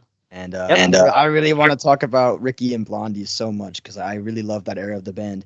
Unfortunately, that is a very slow process for them. But he runs into them, and because they started Brothers Records, they actually were the only other artists to release albums under Brother Records was the Flame, Ricky and Blondie. Yep. And Carl produced it, right? Carl did produce it. Yeah, he met them in London, if I'm not mistaken. They were playing a gig in London. They're playing in London, and like I said, Beach Boys big in Britain, and they were actually the supporting act for the band for a little bit too. I think for a couple of years until Jack Riley comes in and says, "Fuck it, let's have these guys join," and creates some of the best material they ever did. About the Beach Boys is like how diverse, like not just like diverse in terms of like just like, you know, Ricky and Blondie, and they had Billy Hinchy, and they had, you know, Tony Tennille. Like people often say, "Oh, the Beach Boys are just a bunch of white guys." Like, yeah, the core was, but they had a pretty diverse backing band and a lot of different, you know, cultures that were represented and stuff, which I think is pretty cool because it's something that, you know, I saw, and you guys are gonna laugh at this, but it was a there's a forum I was on called Pop Justice. It's a UK based forum, and somebody made a list of people they call irrelevant white men, and the Beach Boys were on that list because it was like, is it bad that I consider these bands like irrelevant white man? This is a place that really likes, like, you know, like female pop music. So I guess, you know, they kind of like keep that in mind. But they put Bruce Springsteen on the list, the Beatles, the Beach Boys. So to them, they were like irrelevant white men.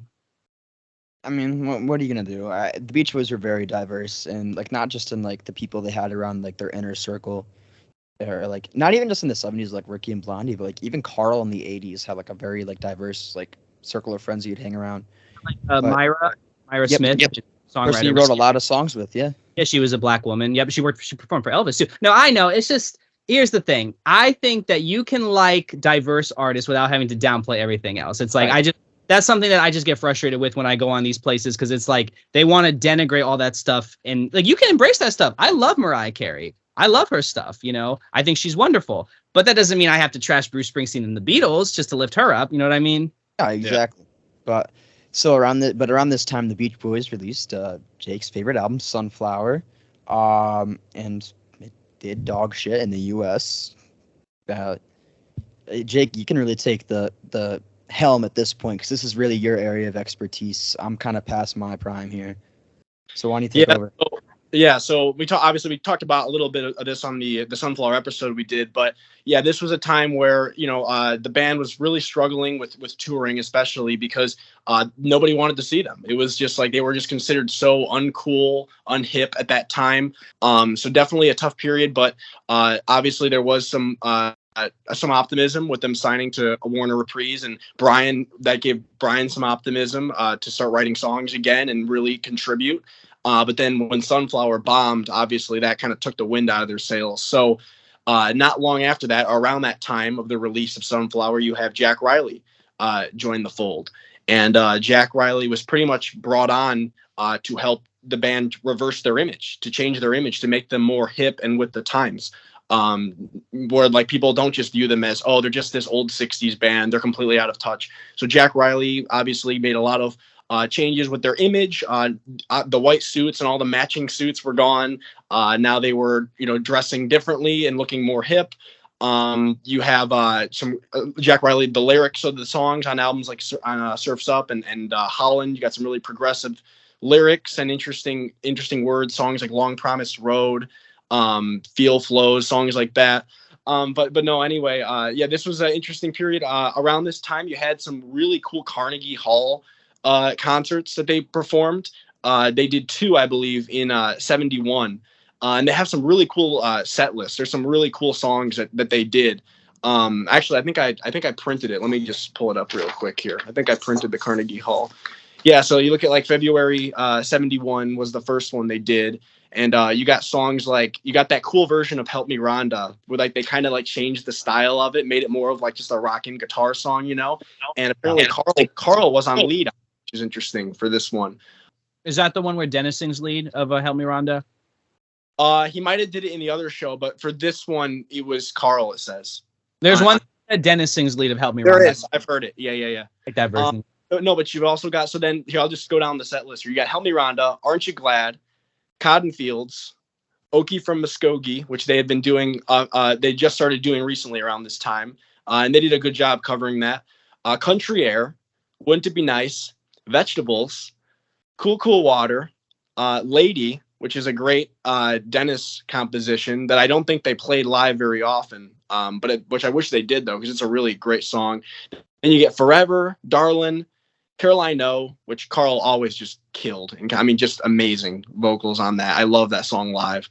Ride in Cell Block Number 9 before it was transformed into You Know What. Tears in the Morning. Your Song, I don't know why Bruce was covering an Elton song at this time. I thought it was a little weird. I think he did this for a year ago, I think. I always felt that was a little weird, but yeah, I think I've heard him do it. It's not bad. It's just I think it's kind of unnecessary. You Still Believe in Me, so another Pet Sounds cut. Their Hearts Were Full of Spring, and then you got a bunch of classic hits to close out the show. After God Only Knows, you got Good Vibrations, California Girl, Surfer Girl, It's About Time, which is awesome, by the way. They do that song really great live. I Get Around, and then Johnny Be Good. So, the live band around this time was like really good. It was right around the time Jack Reilly came on that the live band started getting good. Even before, obviously, Ricky and Blondie played a big part in the live band sounding the way that they did, getting really good, really rocking out. But to me, the rock era of the band starts around this time, like with Surf's, because if you listen to those recordings, they sound really, really good. And that's why, like, when I listen to Beach Boys recordings, whether it's bootlegs or, whatever, it's usually from 1971 on, because to me, that's when they sounded the best. And that's the era that I prefer. Also, they had the Grateful Dead show, and I believe was that 71 as well. Yes. And they did 4 or 5 songs with the Grateful Dead, which is pretty cool. I believe I think they kind of came on unexpected. Like nobody knew they were going to be there. And the Grateful Dead were like, yeah, now they're going to join us. And they came on and they did a few songs, a few originals. I think they played maybe a song or 2 of that the Grateful Dead did. So that's pretty cool. I'm trying to get them up to the counterculture thing, but yeah. Dylan was there, I think. And Dylan was like, man, these guys are heavy. I think referring to the Beach Boys. So yeah, that's really cool. A lot. Yeah. And also, did you talk about the Central Park concert in '71? That was really No, cool. I didn't. That's a great recording. That's the one that has "It's About Time," and it's so good on there. It's very like, rock. And I loved when Dennis Sings Forever, and I love when they cut to his wife Barbara at the time, and she's like just smiling in the audience. Is that who that is? That's Barbara, yeah, that's his wife. Oh, Barbara. really? Oh, that's nice. I didn't even know Yeah, that. if I'm not mistaken, I think George Harrison was at that concert, so that's really cool. No, I never knew that. I always wondered who that was because she looked like really moved by the song. Barbara, that was his. Like everyone who knew Dennis said she was like the best, probably the best woman ever in his life. But unfortunately, Dennis being Dennis couldn't make it work. Yeah. And then well, Bruce leaves like right around this time after Surf's Up was released. Yeah, they started recording Car on the Passions when he left. Yeah, and who else did they bring in but Ricky and Blondie? Yep, and here she comes. Here she comes. That's a great song. That is, first time I heard that song, my mind was blown. Yeah, that was actually, I think I told Jake this. It was like one of the first songs I heard that was like from their like deeper library. I'm like, what the fuck? This is not the Beach Boys. And but it was, well, technically it was more of a Ricky Blondie Flame song, but it's the Beach Boys. We'll count it. I love the lyric about the wherever she goes, the devil dances and the gods lay down defeat. That is a good lyric. That's one of the ones where like it would be like a fun trivia question. Like you do like a multiple choice, like which band did this lyric? And like you put like the Beach Boys, Led Zeppelin. You put like all these like other options, and then it's like it's the Beach Boys, really? Like there's a lot of those lyrics by the band, but yeah, it's like diverse that you would never guess like half of these songs. First time I think I told you that first time I played Sound, my sister thought it was David Bowie. She didn't even know it was the Beach Boys. Oh wow. Yeah. She doesn't listen to David Bowie, though. I know it doesn't really sound like a Bowie song. But yeah, I was gonna say it doesn't really sound like a Bowie song. She doesn't really listen to classic rock very much, so like she just kind of assumed it was David Bowie because I love David Bowie too. Yeah, but dang, that's tough that we got to end off here and not with Ricky and Blondie, but that's gonna make for one hell of an episode. Yeah, I'm excited to get to that because, like I said, I love the 70s period of the band. We'll get into, like, beyond just the Ricky Blondie era, we're also going to get into the Brian's Back period, which is really interesting because you got Brian back on the road with the band. You've got a massive tour where you're going to these huge stadiums. And then obviously after that period, after like the 15 Big Ones, Love You, we kind of transition into more of a nostalgia period, which kind of started around 76, but really just kept going beyond that. So we'll talk about that. We'll get into the 80s. And then we'll work our way up through the reunion tour and to the present day Beach Boys touring band. So I'm looking forward to that, guys. It's going to be a lot. It's going to be nuts. I can't wait. Yeah. Definitely one of my favorite era for the bands because I feel like even though you have like Live at Carnegie Hall and you have Beach Boys in Concert 73, two awesome live albums, but there's like a lot more to that live period with Ricky and Blondie. But like I mentioned earlier with like Mike in the glam suit, like that's just an awesome live period for the band.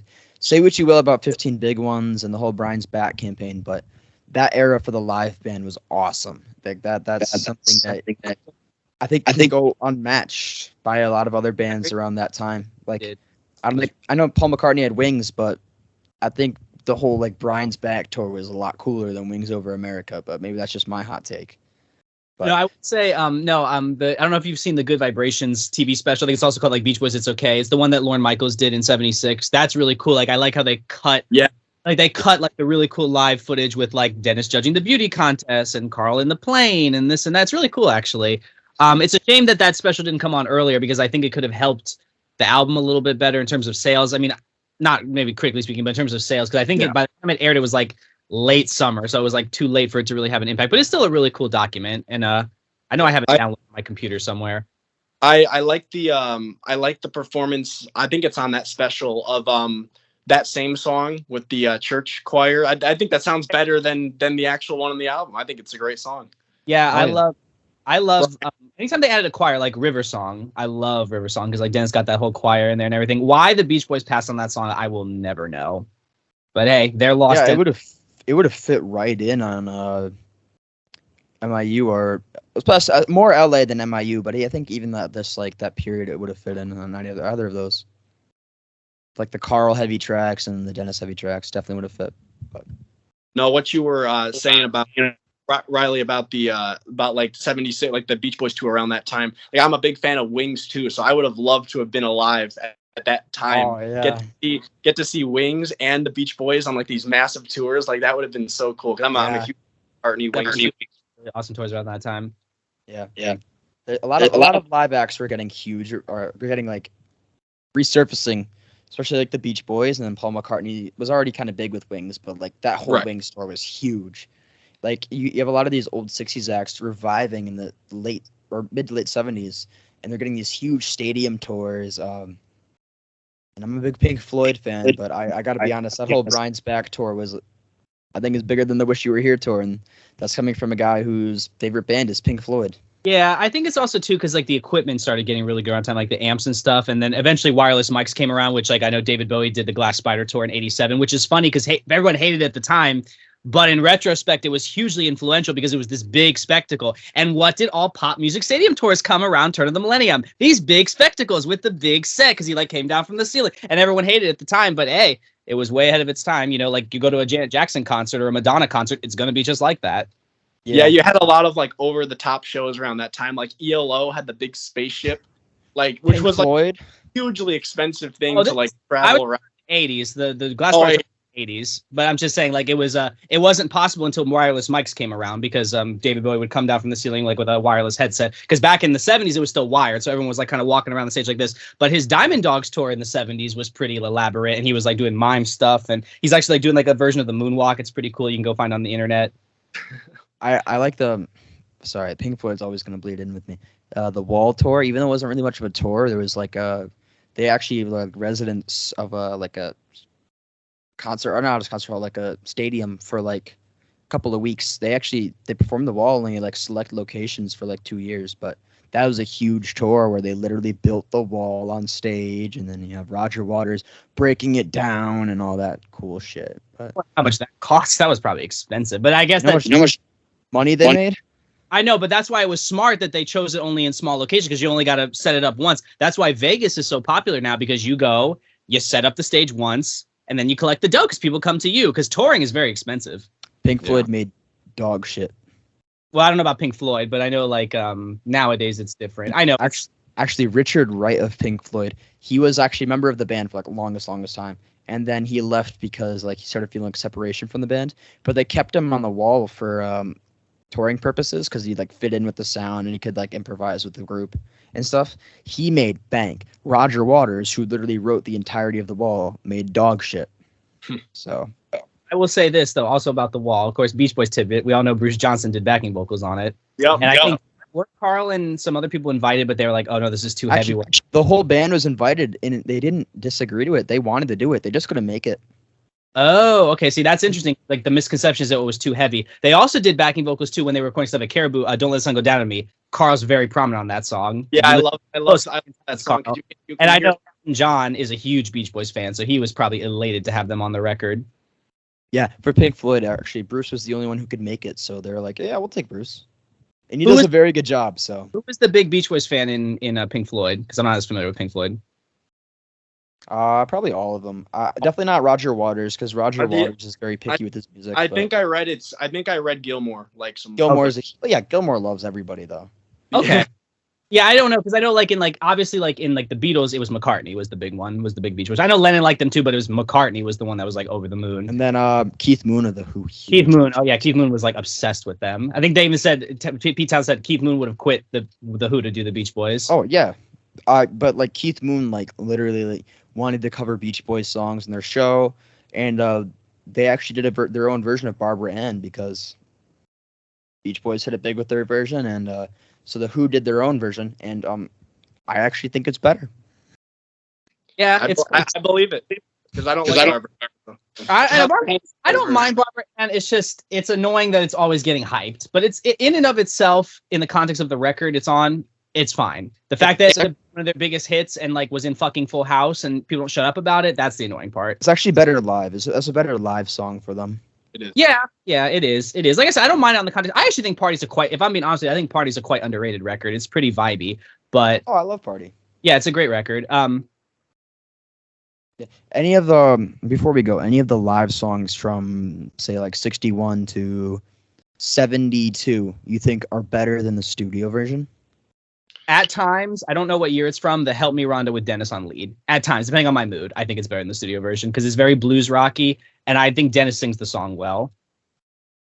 I can definitely name some for like the 70s period once we get to that, like Marcella, for example. Like that's I think as well. I do like the studio version a lot of Marcella too. But oh god, I don't know. I feel like usually I do prefer the studio version for that period, but there are a couple that like I like are really like I do really like. Like I love like they got that Stripped Down God Only Knows is really cool. That Stripped Down Surfer Girl is really cool from the Hawaii album.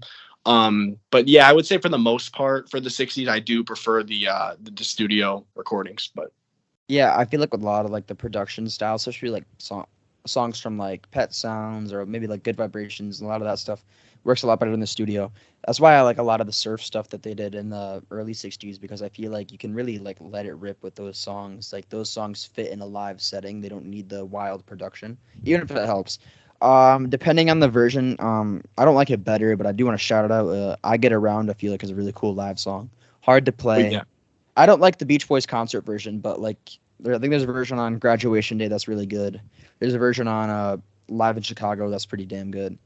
I don't really like the Sacramento version. I mean, I like it, but it's nothing fancy. But I kind of agree with Jake. There's a lot of like live songs that work a lot better in studio tracks. But I will say that Wake the World version that I mentioned like 1,000 times, I love that version where like Mike's like, oh, we got to lower the lights. I wish I could have seen that live. I feel like that would be pretty damn cool. Is that on Live in London? Yep. Live in London. Yes. No, yeah. I was gonna say, yeah. I actually looked up. So the Dennis version is from '72 of Help Me Rhonda. I do like that one, depending on my mood, better than the original. The original is a classic too, and also I like the All I Want to Do, the one that's very like live. It's like it's more like it's just like, all right, let's go. You ain't got time for diamonds. I love that.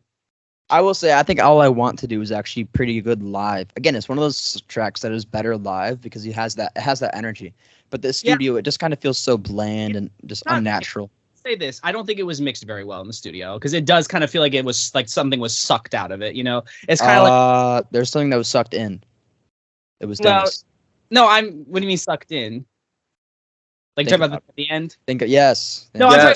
I know that. I'm talking about like the production of it. Like it just feels kind of like weirdly mixed, if you know what I mean. It's kind of like. It's kind of like Wild Honey. Like the original Wild Honey is very charming, but I can see why some people don't like it. Like I was reading reviews on Discogs earlier. They did a vinyl pressing of the stereo mix. I was like, oh my god, this blows away the original mono. I can't even listen to that anymore. Yeah, I feel like a lot of those like late 60s albums I know they have like new mixes, but I wish they'd get official releases as the album and not as 1967 Sunshine Tomorrow. Where like I have to like search through the entire thing and just find that specific version of Wild Honey. Yeah. I wish they would just have a Wild Honey 2017 remix. There was I don't know if it's still in print, but there was a 2017 pressing of Wild Honey on vinyl. That was the new stereo mix. And from what I was reading on Discogs, apparently it's phenomenal. So don't know if find it, but I have to finish my regular collection first. I actually got a version of Summer in Paradise that came in today in the mail. Say what you will about no, that's like $5,000. I don't know. I mean a CD. I gotta pay for college. I got the CD, and I will say what you will about the album. Fantastic packaging. Comes like a mini poster, like the folding like CD gatefold thing. Really damn cool. Is it the US one or the UK one?